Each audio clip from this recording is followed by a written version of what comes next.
셋째인을 떼실 때에 내가 들으니 셋째 생물이 말하되 오라 하기로 내가 보니 검은 말이 나오는데 그 탄자가 손에 저울을 가졌더라. 내가 네 생물 사이로부터 나는 듯한 음성을 들으니 이르되 한 데나리온의 밀 한 대요 한 데나리온의 보리 석 대로다. 또 감람류와 포도주는 해치지 말라 하더라. 교회 소식을 전해드리겠습니다. 예배 시간 10분 전에는 도착해서 은혜를 사모하면서 예배로 나가시기를 바랍니다. 오늘도 전도용품이 현관 앞에 준비가 되어 있습니다. 귀가하실 때 꼭 2개씩 가지고 가셔서 만나는 영혼들에게 복음을 전하시기를 바랍니다. 구세주 예수님의 오심을 기다리며 예배하는 대강절 3주가 이제 시작됩니다. 주보 내면에 대강절 칼럼 꼭 읽으시고 보면서 성탄의 의미를 되새기고 예수님의 오심을 감사와 기쁨으로 준비하는 기간을 보내시기를 바랍니다. 2025년 이제 이번 주간 지나고 나면 이제 2주가 남는데요. 마지막 2주간의 교회 집회 일정을 알려드립니다. 모두 함께 예수님의 오심과 한 해 동안 받은 은혜를 감사하면서 기쁨으로 나누는 귀한 집회가 되기를 소망합니다. 먼저 성탄 축하 행사, 선물 교환, 또 축하 행사가 있어요. 10월 24일 수요일 오후 7시 30분에 본당에서 집회를 가집니다. 오늘까지 이렇게 우리 김인석 집사님에게 나는 멋지게 성탄 찬송을 한 곳 부르겠습니다. 이렇게 오늘 알려주세요. 네, 알려주세요. 안 그러면 이제 또 김인석 집사님이 찾아가는 이 힘든 일이 생깁니다. 저원에서 그렇게 해주세요. 예, 우리 중고등부는 제가 지난주에 접수를 했습니다. 원규가 피아노 연주를 할 거고 서건이가 기타 독주를 할 겁니다. 예. 제가 맡은 중고등부는 끝냈습니다. 작년부는 이렇게 압박을 가하지 않도록 자원해 주십시오. 그리고 25일은 다 아시다시피 우리가 기다리던 12월 25일 성탄절이에요. 이번에는 목요일이 됐네요. 성탄 축하 예배를 정교일 연합으로 함께 오전 11시에 주일처럼 예배를 드립니다. 그러니까 그때 다 함께 하셔서 예수님 오심을 기뻐하시고 우리가 또 서로 기뻐하고 잔치를 치를 수 있도록 모여주시기를 바라고 그때 또 새해 달력을 나눠드리도록 하겠습니다. 그리고 12월 31일 마지막 25년 마지막 날 송구영신 예배를 드립니다.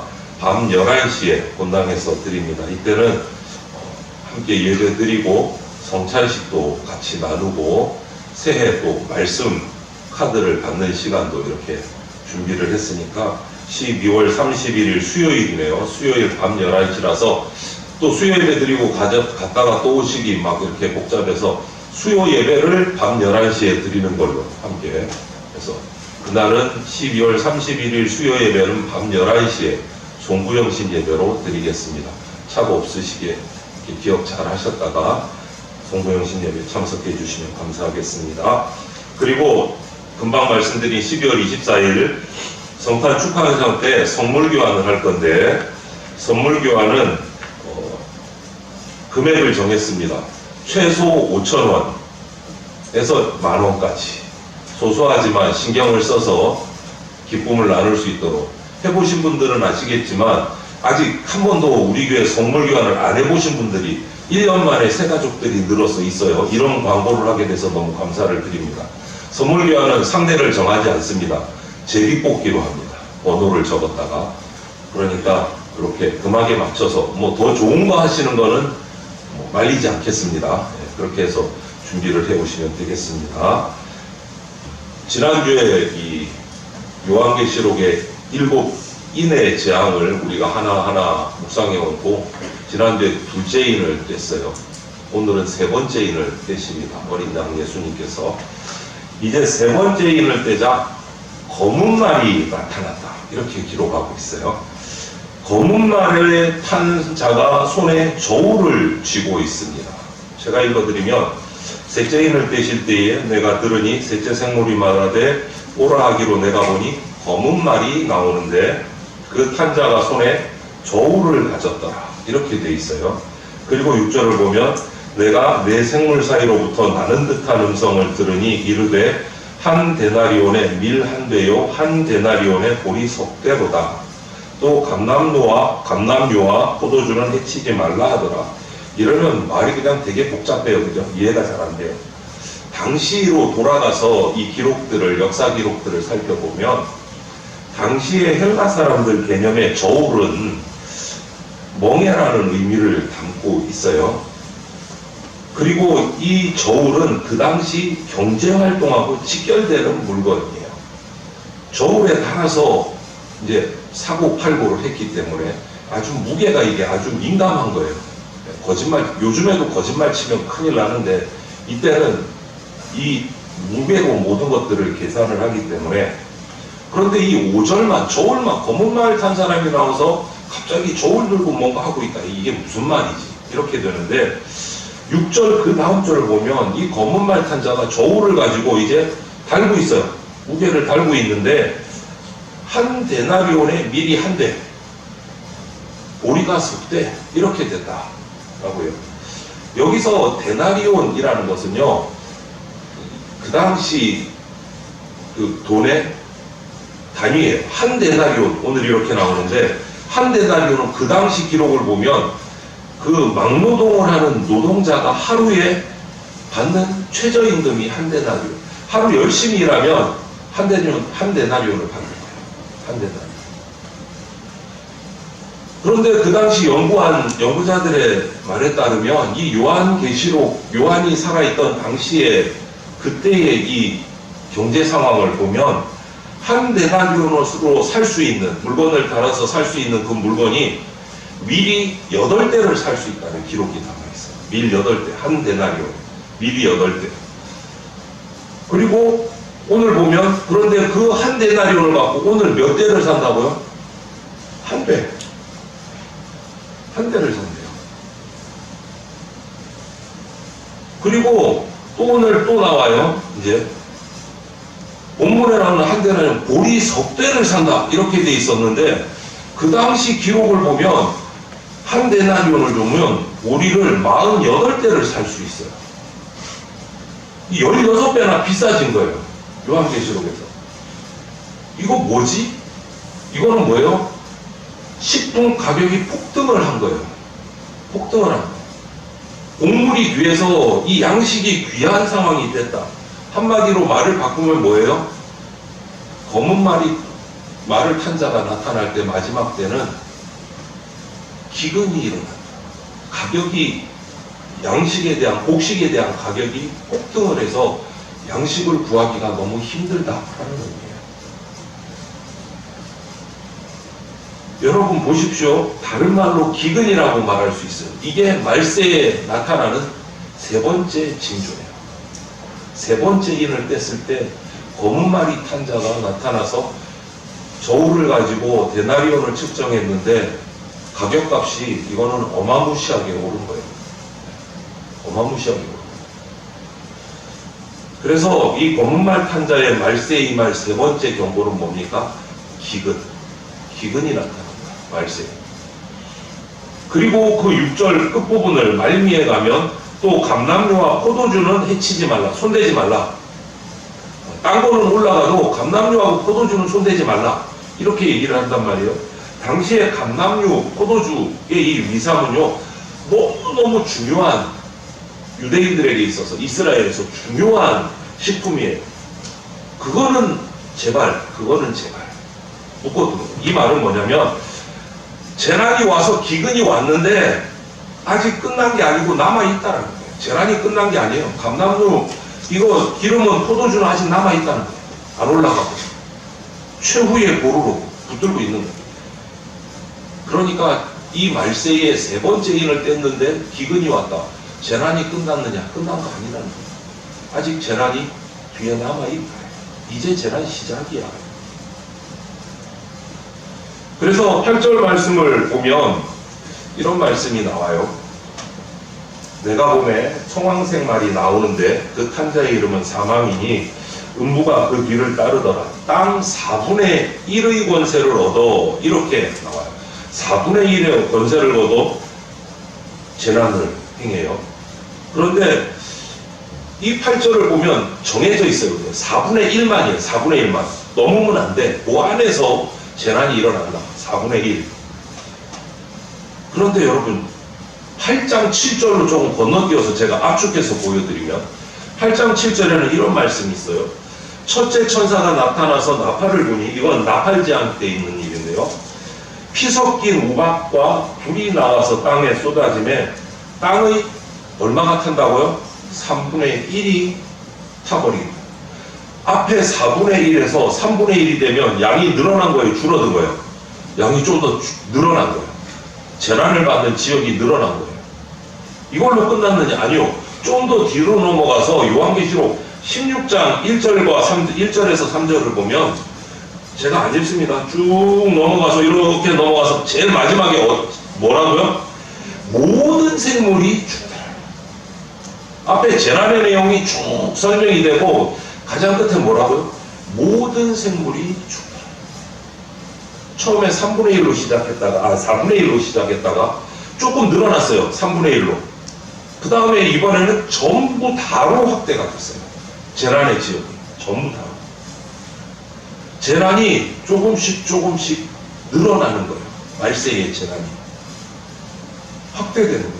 자, 한번 기억하는지 복습을 한번 해볼까요? 첫째 인을 뗐을 때 첫째 양이 뭐가 나타난다고 하셨어요? 적그리스도가 나타나서 우리를 속인다 그랬어요. 두 번째 인을 뗐을 때 뭐가 일어난다고요? 분쟁이 일어나서 서로 죽고 죽이고 분란이 일어난다. 오늘 셋째 인을 뗐습니다. 뭐가 나타난다고요? 기근이 나타난다. 말씀이에요. 그런데 이게 요한계시록에서 뚝딱하고 처음 짜잔하고 나타난 게 아니에요. 벌써 예수님이 과거에 이 땅에 오셨을 때 이미 다 말씀해 주신 거예요. 한번 볼까요? 마태복음 24장에 보면 이런 말씀이 길게 나와요. 한번 보면 4절부터 보면 그 밑에 파란 글씨 있는데 보면 예수께서 대답하여 이러시되, 그 앞에 3절은 제자들이 묻는 질문이에요. 말세에 어떤 일이 일어나겠습니까? 질문을 하니까 예수님이 대답을 하는 거예요. 예수님께서 대답하여 이르시되 너희가 사람의 미혹을 받지 않도록 주의하라. 이건 무슨 재난이에요? 적그리스도가 우리를 미혹하는 재난을 이미 말씀해 주셨어요. 이미 말씀해 주셨어요. 이 땅에 오셨어요. 벌써 2000년 전에 이미 우리에게 얘기해 주셨어요. 요한계시록에 짜잔하고 나온 게 아니라는 거예요. 그 다음 절을 한번 볼까요? 많은 사람이 이렇게 해서 내 이름으로 와서 이르되 나는 그리스도라 하여 많은 사람을 미혹하리라. 여기까지 적그리스도. 난리와 난리 소문을 듣겠으나 너희는 삼가 두려워하지 말라. 이런 일이 있어야 돼. 아직 끝은 아니니라. 그 다음 보세요. 민족과 민족이 나라가 나라를 대적하여 일어나겠고, 이거는 뭐죠?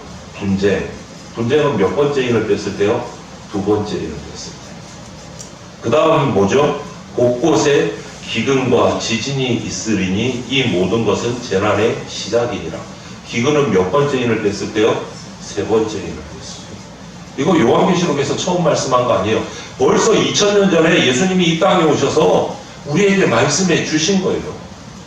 그게 지금 일어나고 있는 거예요. 말세가 지금, 우리는 말세를 살아가고 있어요. 말세를. 이 말세의 끝에 예수님 다시 오시는 마지막 날이, 심판의 날이 기다리고 있어요. 근데 이 말세에 일어날 일이, 첫째, 적그리스도 있어요, 없어요? 지금 있어요. 수많은 이단들이 있습니다. 두 번째, 분쟁 있습니까, 없습니까? 뭐 말할 것도 없이 많아요.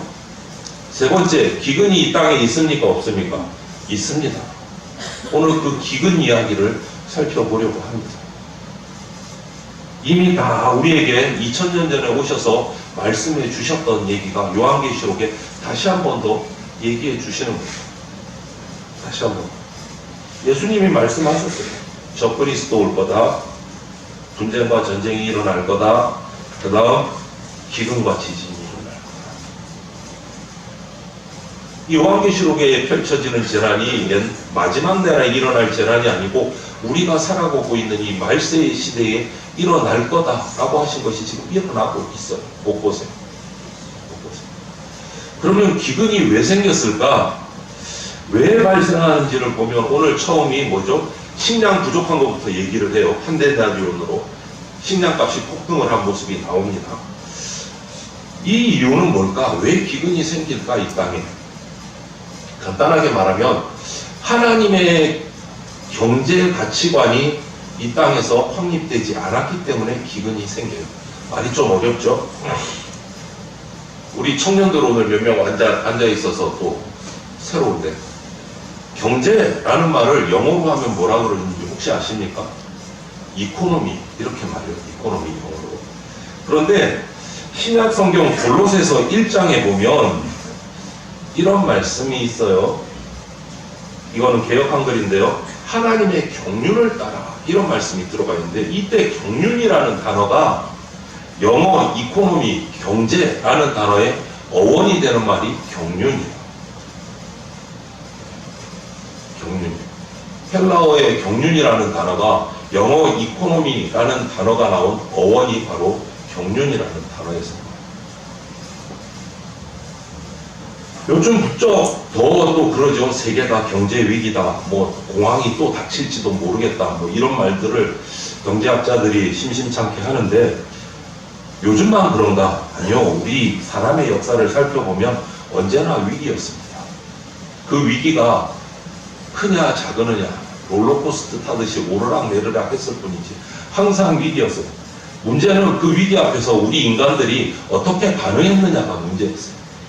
여러분, 1974년에 하이에크라는 경제학자가 한 이론을 발표를 하고 노벨 경제학상을 받았습니다. 이건 제가 꾸민 게 아니고 노벨 경제학상 찾아보면 나와요. 이 하이에크라는 경제학자가 주장한 이론이 뭐냐면 시장경제주의, 시장경제를 주장했어요. 그 당시. 오늘날은 다 시장경제예요. 너무 많이 듣는 건데 그 당시에는 처음으로 발표를 하는 이론이에요. 뭐냐요? 시장에서 팔고 사고 우리가 살아가다 보면 높아질 것은 높아지고 낮아질 것은 낮아지고 사라질 것은 사라지고 새로 필요하면 만들어서 시장에 나올 거고, 그거를 얘기하면 거기에 맡겨두면 다 된다, 공평하게 다 나누어진다, 이거를 주장한 거예요. 이 하이에크가. 그래서 노벨 경제학상을 받았어요. 그런데 그러고 나서 30년이 지나고 나서 보니까 어떻게 됐을까요, 여러분? 시장경제가 우리를 공평하게 서로 같이 잘 먹고 잘 사는 경제를 만들었습니까? 그렇습니까? 오늘 시장경제가 그렇습니까? 제일 문제가 뭐예요? 빈익빈 부익부. 가난한 사람은 더 가난해지고 부자들은 더 부유해지고 양극화 현상이 일어났어요. 시장경제가 만병통치약일 줄 알았는데 병폐를 낳은 거예요. 그래서 한 신학자, 목사님이 그 결과를 이렇게 연구해서 발표를 했어요. 주장을 했어요. 하워드 스나이더라는 목사님이, 신학자가, 오늘날 지구촌의 이 금융위기, 여러 가지 경제위기는 인간의 탐욕, 정부가 정치를 실정한 것 때문에 나온 거다라고 지적을 해요. 시장경제가 잘못된 부분이 있었다라는 거예요. 여러분 한번 보세요. 시장경제를 주창하는 사람들은 부자의 그 탐욕도 가난한 사람의 가난도 이 시장경제에 들어오면 다 조정해 줄 거다. 평등하게 잘 먹고 잘 살 수 있을 거다. 그렇게 얘기를 했어요.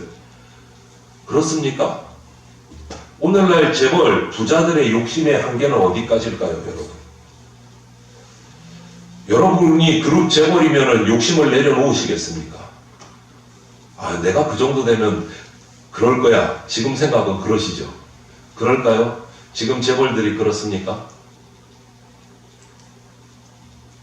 인간의 죄성 때문에 끝없이 조금만 더, 조금만 더, 조금만 더, 한없이 조금만 더. 끝이 안 보여요. 우리 인간의 탐욕이. 그래서 이 목사님이 성경적인 대안을 발표를 한 게 뭐냐, 이 경제적인 인간의 번영은 고아, 과부, 나그네, 이 빈민들, 이들에 대한 돌봄, 그리고 자연 만물에 대한 청지기 의식이 있어야지 이 시장경제가 똑바로 된다, 이론처럼. 그렇게 얘기를 했어요. 한마디로 뭐죠? 부의 목적이 윤리 실천하고 같이 이어져 가야지 된다라는 거예요. 윤리 실천하고. 여러분 미국을 보십시오. 뭐 욕먹는 일도 많지만 미국에 뭐 거부들이 많잖아요. 우리가 잘 아는 몇몇, 뭐 워렌 버핏, 빌 게이츠, 뭐 이런 사람들.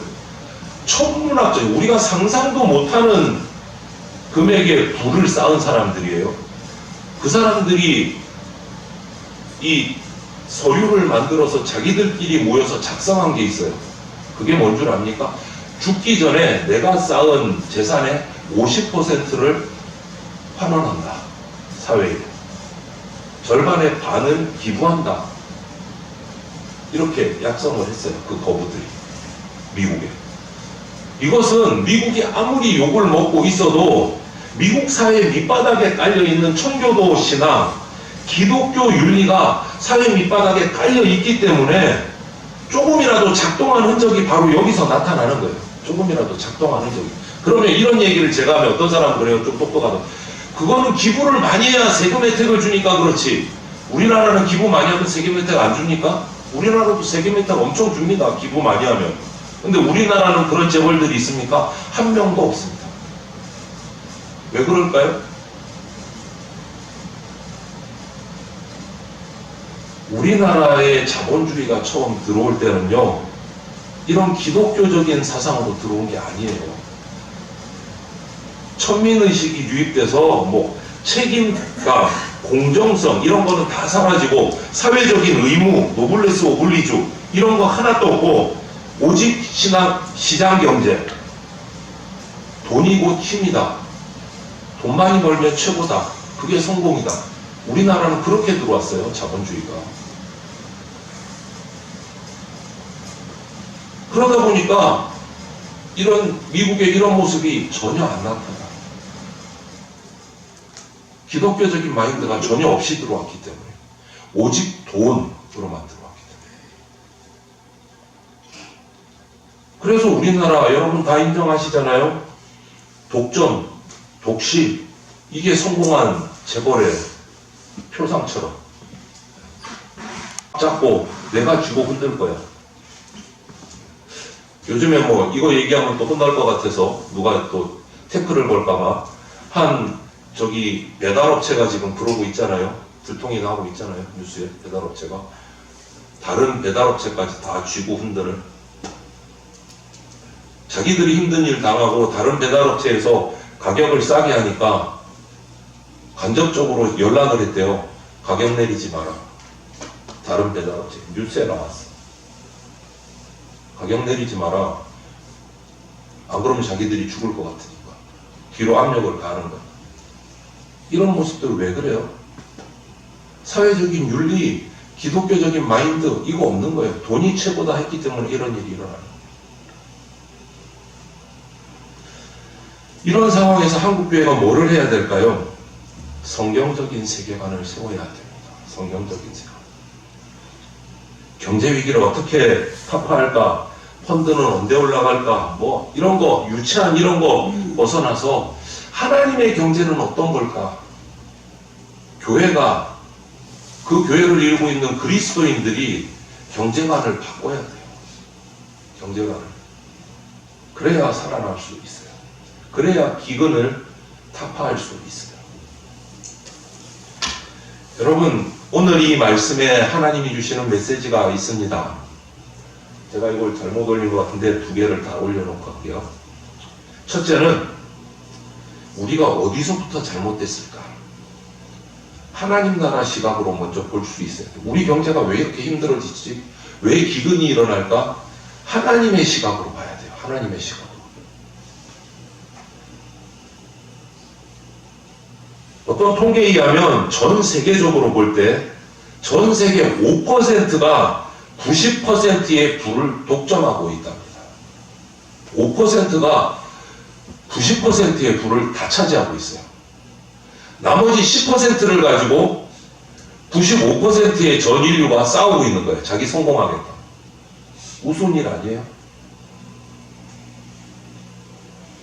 어떤 사람들은 몽상적인 이상주의를 펼칩니다. 부자들이 그런 거 기부하고 나눠주면 되잖아. 말은 맞아요. 실제로 됩니까? 안 됩니까? 안 되죠. 이거는 성경이 말하는 정신이 아니에요. 하나님이 말하는 경제의 가치관이 아니에요. 자선을 하든 뭐 기부를 하든 총체적으로 개발을 하든 나누어 주든 그 밑바닥에 하나님의 경제관에 깔려있는 바탕은 뭐냐? 사랑이 동기가 돼서 움직여야 돼요. 사랑, 이웃사랑. 하나님 사랑, 이웃사랑, 이 두 가지예요. 이웃사랑이 동기가 깔려 있어야 이 기근의 경제가 회복이 된다. 여러분, 경제 회복은 우리 인간이 할 수 있는 몫이 아닙니다. 끝내 경제 회복 안 될 수도 있습니다. 이대로 주님 다시 오실 날까지 그냥 이대로 갈 수도 있어요. 그래서 우리는, 그리스도인은, 교회는 하나님의 경제 회복에 집중을 해야 된다. 인간에게 맡겨서는 안 되고 성경 말씀대로 하나님의 경제에 집중을 해야 된다. 특히 우리가 지난 세월 성장한 경제력을 우리 한국 한강의 기적이니 오늘날도 IT 산업의 선두주자니 별의별 말들이 많이 나오는데 이 작은 한반도가 왜 이렇게 똑똑하고 잘 됐냐 여러 가지 부러움을 받는 말들도 나오기는 하는데 국뽕으로 우리는 반성해야 돼요. 그렇게 경제력을 가졌으면 그 다음에 그걸 갖고 뭐 했지를 물어봐야 돼요. 그걸 갖고 뭐 했지? 한국 교회는 아직도 조막손이에요. 새가슴이에요. 나눌 줄을 몰라요. 하나님이 말로 다 할 수 없는 은혜를 베풀어 주셨고, 그래서 전쟁을 겪고 식민지를 겪으면서도 되살아난 이 우리나라가 그 은혜를 다 잊어버렸어요. 순교자의 피가 뿌려지고 하나님이 그 독립 대표자들의 반 이상이 그리스도인들로 이 나라를 위해서 목숨을 버린 사람들로 이 나라가 구원받았음에도 불구하고 그 은혜를 다 잊고 살아요. 여러분, 한 사람의 영성은요, 나눔, 감사, 이걸로 측정됩니다. 내가 영적인가, 하나님 앞에 영성이 뛰어난 사람인가, 나눔과 감사로 측정이 됩니다.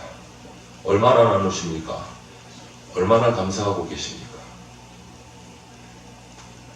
그냥 성경책 심장에 탁 대고 에헴 하고 교회 간다고 영성이 있는 게 아니에요. 그거는 영성이 아니고 외식이에요. 외식. 거칠해요. 그러는 사이에 없는 사람은 쓰러져 죽어가고 있어요. 그래서 우리 교회는요, 이 기독교 하나님의 경제 윤리를 바르게 세워가야 돼요. 세상을 따라가면 안 됩니다. 마지막으로 이 말씀 같이 한번 읽어보겠습니다. 하나님이 어떤 말씀을 주셨는지. 아모스 8장 11절 말씀인데요. 한 목소리로 보겠습니다. 주 여호와의 말씀이니라. 보라, 날이 이를지라. 내가 기근을 땅에 보내리니 양식이 없어 주림이 아니요 물이 없어 가람이 아니요 여호와의 말씀을 듣지 못한 기갈이라. 이게 무슨 말씀입니까? 이 말씀에서 두 가지를 얘기하세요. 양식이 없는 것도 아니고 양식 충분하대요. 물이 없느냐? 아니요, 물 충분하대요. 이 지구촌에. 문제는 뭡니까? 그 양식이, 충분한 물이 한쪽으로 다 몰려 있는 게 문제야. 한쪽으로 다 몰려 있어. 그게 이유가 뭐라고요? 한쪽에 다 몰려 있는 이유가 뭐라고요? 여호와의 말씀을 듣지 않아서. 여호와의 말씀을 듣지 않아서. 90%의 불을 5%가 독점하고 있어서 한쪽으로 다 몰려 있어서. 그러면 공산주의가 맞네요? 예, 맞습니다. 큰일 났네. 여기까지만 하면 큰일 납니다. 이제 악마의 편집하면. 공산주의 이론은 맞습니다. 골고루 나누어 주는 거니까. 그게 실현이 됐습니까? 안 됐습니까? 자본주의보다 더 심하게 몰린 게 공산주의가 돼버렸어요. 탐심으로. 일부 독재하는 그 주인들한테만 다 몰려가 버렸어요. 이론하고는 전혀 상관없이 간 게 공산주의예요. 공산주의 원래 첫 이론은 맞아요. 같이 일하고 같이 똑같이 나눈다. 그대로 했으면 맞을 뻔했는데 정반대로 했어요. 정반대로. 결국은 이것도 똑같아요. 물도 있고 양식도 있는데 한 군데로 다 몰렸다. 왜?